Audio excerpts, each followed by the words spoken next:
90 లక్షల ఇళ్ళు ఖాళీ ఉండే దేశాన్ని గురించి తెలుసుకుందాము. అత్యంత అభివృద్ధి చెందిన దేశంగా జపాన్ను గుర్తిస్తాము.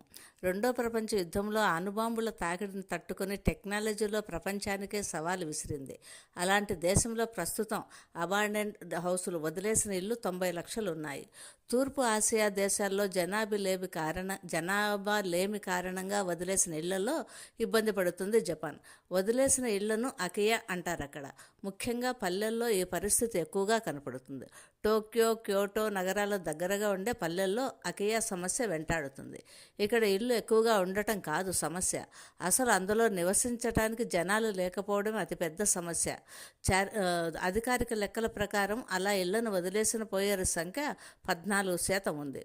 భూకంపాలు, సునామీలు వంటి ప్రకృతి విపత్తుల దృష్ట్యా జనాలు వీటిని ఖాళీ చేసి వెళ్ళిపోయారు. అభివృద్ధిలో మనకంటే ఎంతో ముందుండే జపాన్లో వృద్ధుల సంఖ్య కూడా అధికం. అదిగాక వారి జీవనకాలము ఎక్కువే. కెరీర్లో పడి పిల్లలను కనకపోవటం వల్ల సదరు ఇంటి వాళ్ళు చనిపోతే ఆ ఇళ్ళు అనాథే. పిల్లలు ఇతర నగరాలకు, దేశాలకు వెళ్ళిపోవటం వల్ల కూడా ఈ సమస్య ఉంది. ఇకపోతే జపాన్లో పన్నుల భారం వల్ల పాత ఇంటిని పునరుద్ధరించుకోవడం కన్నా కొత్త ఇళ్ళు కట్టుకోవటమే మేలు అనుకుంటారు. అందుకే కొత్త ఇళ్లకు కొన్ని ఇళ్లకు యజమానులు ఎవరో కూడా తెలియదు. అంటే ప్రభుత్వం యజమానుల వివరాలను రికార్డు చేయలేదు.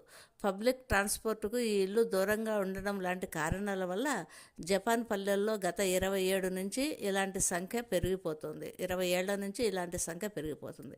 ఇప్పటిదాకా సుమారు 30 లక్షల మంది విదేశీయులు జపాన్లోని ఈ పల్లెలను సందర్శించారట. ప్రస్తుతం ఇదో రకం టూరిజంగా మారింది.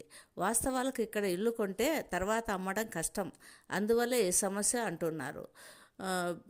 హసిమా ఐలాండ్, టోక్యోకు దగ్గరగా ఉండే Kichijoji, Nara, dream land, rabbit island, Kawaguchi city లాంటి ప్రాంతాల్లో ఖాళీలు ఎక్కువగా కనిపిస్తాయి. బ్రతుకు తెరువు కోసం పల్లెల నుంచి నగరాలకు ప్రజలు పోటెత్తుతున్నారు. అత్యధిక జనాభా ఉండే మన దేశంలో ఇలాంటి స్థితి లేదు.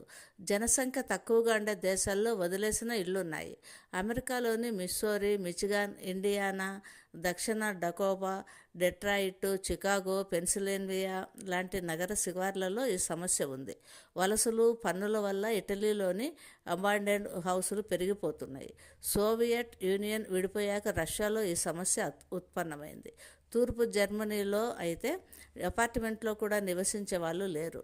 స్పెయిన్, కెనడా, ఫ్రాన్స్, చైనా దేశాల్లో కూడా నగరీకరణ పెరగటం వల్ల రిమోట్ ఏరియాలలో నానాటికి ఖాళీ ఇళ్ల సంఖ్య పెరిగిపోతుంది.